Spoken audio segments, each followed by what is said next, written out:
कूटज के माध्यम से रचनाकार कह रहे हैं कि व्यक्ति में जिज्ञासा होनी चाहिए, जीवन शक्ति होनी चाहिए, विपरीत स्थितियों से लड़ने की ताकत होनी चाहिए। और कूटज का बहुत अच्छा उदाहरण दिया कि वो किस तरह से तूफानों में, तपन में, पत्थरों में स्वयं को हरा भरा बनाकर रखता है। याज्ञवल्क्य ने जो बात धक्का मार ढंग से कह दी थी वह अंतिम नहीं थी।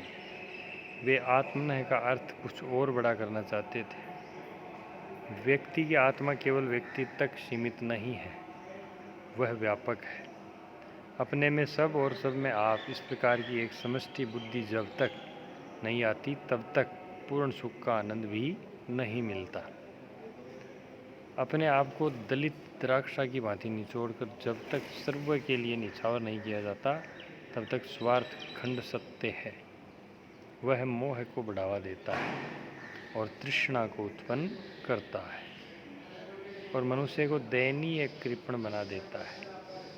कार्पण्य दोष से जिसका स्वभाव उपहत हो गया है उसकी दृष्टि मलान हो जाती है, मतलब मैली हो जाती है।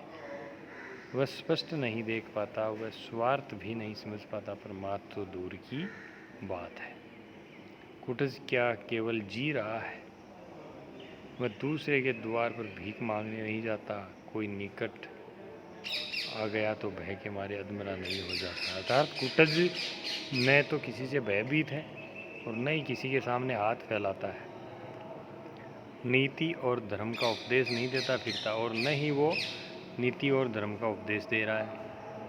अपनी उन्नति के लिए अफसरों का जूता नहीं चाटता फिरता। अर्थात कूटज में स्वाभिमान है, चापलूसी के गुण उसमें नहीं है। दूसरों को अवमानित करने के लिए ग्रहों की खुशामद नहीं करता। आत्मोन्नति हेतु नीलम नहीं धारण करता। अंगूठियों की लड़ी नहीं पहनता, दांत नहीं निपोरता। मतलब किसी तरह का कोई दिखावा नहीं है, चापलूसी वाली आदत नहीं है उसमें।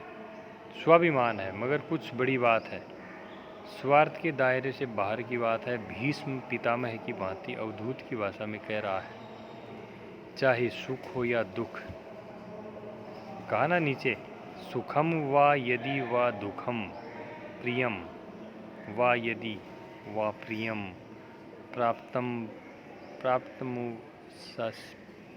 प्राप्तमुपासीत हृदयेनापराजित है। अर्थात चाहे सुख हो या दुख, प्रिय हो या अप्रिय, जो मिल जाए उसे शान के साथ हृदय से बिल्कुल अपराजित होकर सोल्लास ग्रहण करो। हार मत मानो, कि हार नहीं माननी है। हृदयेन पराजिता, कितना विशाल वह हृदय होगा जो सुख से, दुख से, प्रिय से, अप्रिय से विचलित न होता होगा। कूटज को देखकर रोमांच हो आता है। कहाँ से मिली है ये अकूतो भयावृत्ति, अपराजित स्वभाव, अविचल जीवन दृष्टि? जो समझता है कि वह दूसरों का उपकार कर रहा है वह अबोध है। जो समझता है कि दूसरे उसका अपकार कर रहे हैं वह भी बुद्धिहीन है। कौन किसका उपकार करता है, कौन किसका अपकार कर रहा है? मनुष्य जी रहा है, केवल जी रहा है, अपनी इच्छा से नहीं, इतिहास विधाता की योजना के अनुसार।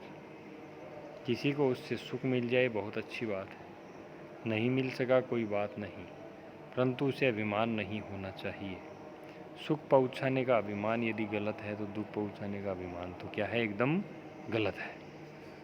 दुख और सुख तो मन के विकल्प हैं।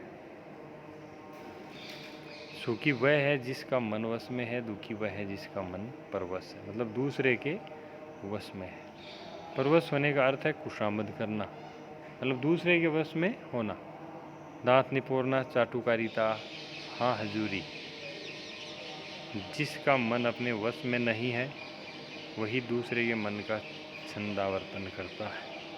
अपने को छिपाने के लिए मिथ्या आडंबर रचता है, दूसरों को फंसाने के लिए जाल बिछाता है। कूटज इन सब मिथ्याचारों से मुक्त है, वह वशी है, वह वैरागी है। राजा जनक की तरह संसार में रहकर संपूर्ण भोग को भोग कर भी उनसे मुक्त है। जनक की ही भांति वह घोषणा करता है, मैं स्वार्थ के लिए अपने मन को सदा दूसरे के मन में घुसाता नहीं फिरता। नाहमात्मास्मिच्छामि मनो नित्यं मनोन्तरे मनो में निर्जितम तस्माम वसे तिष्ठति सर्वदा। अर्थात मैं स्वार्थ के लिए अपने मन को सदा दूसरे के मन में घुसाता नहीं पड़ता, इसलिए मैं मन को जीत सका हूँ, उसे वश में कर सका हूँ। कुटज अपने मन पर सवारी करता है, मन को अपने पर सवार नहीं होने देता। मनस्वी मित्र तुम धन्य हो। तो कुटज जो है वो अपने मन को अपने पर सवार नहीं होने देता है, जबकि मन पर सवारी करता है। इसीलिए कुटज को ही कहा कि मनस्वी मित्र तुम धन्य हो। तो मनस्वी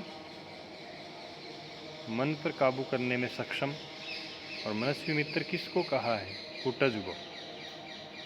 और लेखक ने सही कहा कि सुख पहुंचाने का अभिमान यदि गलत है तो दुख पहुंचाने का अभिमान भी पूर्ण रूप से गलत ही माना जाएगा।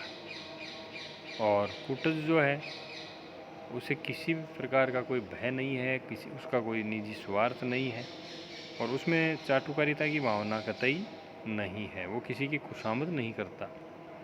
खुशामद करने वाला स्वभाव कुटज का स्वभाव नहीं है। और दुखी वही है जो क्या है, जिसका मन दूसरे के वश में है। दूसरे के वश में होने का मतलब है खुशामद वाली बात, जी हजूरी करने वाली बात, चापलूसी करने वाली बात, और ये सारी चीज़ें कुटज में नहीं है। तो लेखक ने इस निबंध के माध्यम से काफ़ी अच्छा संदेश दिया है कि हमें विपरीत परिस्थितियों में भी आत्मविश्वास बनाकर संघर्ष करते रहना चाहिए।